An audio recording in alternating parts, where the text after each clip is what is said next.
കോൺഗ്രസ് പാർട്ടിയെ ശക്തിപ്പെടുത്താൻ ഉതകുന്ന തരത്തിലുള്ള സംഘടനാപരമായ കാര്യങ്ങളെപ്പറ്റിയാണ് ഇന്നത്തെ ഭാരവാഹികളുടെ യോഗത്തിൽ ചർച്ചയുണ്ടായത്. ജില്ലാ കോൺഗ്രസ് കമ്മിറ്റികൾക്ക് കൂടുതൽ അധികാരം നൽകുന്ന ഒരു പ്രപ്പോസലിനെ പറ്റിയാണ് ചർച്ചയുണ്ടായത്.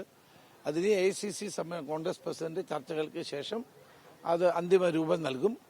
പാർട്ടിയെ താഴെ തലങ്ങളിൽ ശക്തിപ്പെടുത്തുക, പാർട്ടി പ്രവർത്തകരെ സജ്ജമാക്കുക, ജനങ്ങൾക്ക് ഉപകാരപ്രദമായ നിലയിൽ താഴെ തലങ്ങളിലെ പാർട്ടി പ്രവർത്തനം ശക്തിപ്പെടുത്തുക എന്നുള്ള ലക്ഷ്യത്തോടെയുള്ള അതിനുവേണ്ടി ഒരു കമ്മിറ്റി വെച്ചിരുന്നു. മുകുൾ വാസ്നിക് ചെയർമാനായിട്ടുള്ള കമ്മിറ്റിയുടെ റിപ്പോർട്ടാണ് ഇന്ന് ചർച്ച ചെയ്തത്.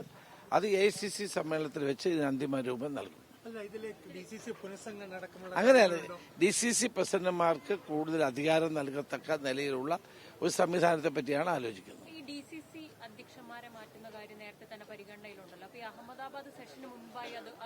അതെങ്ങനെയാ പറ്റുന്നത്? ആദ്യം ഇത് ഗുജറാത്തിലായിരിക്കും ആദ്യം ഇത് പരീക്ഷിക്കാൻ പോകുന്നത്. അത് കഴിഞ്ഞ് മറ്റ് സ്റ്റേറ്റുകളിൽ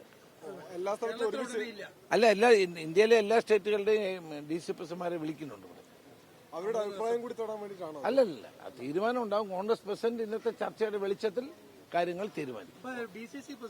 നാട്ടിലൊന്നുമില്ല.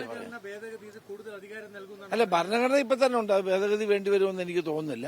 അത് പരിശോധിച്ച ശേഷം കോൺഗ്രസ് പ്രസിഡന്റ് അത് തീരുമാനമെടുക്കും. ഇന്ന് അതിനെപ്പറ്റിയുള്ള പൊതു ചർച്ചയാണ് ഉണ്ടായത്. വേറൊന്നുമില്ല, കേരളത്തിലെ കാര്യമൊന്നുമില്ലേ?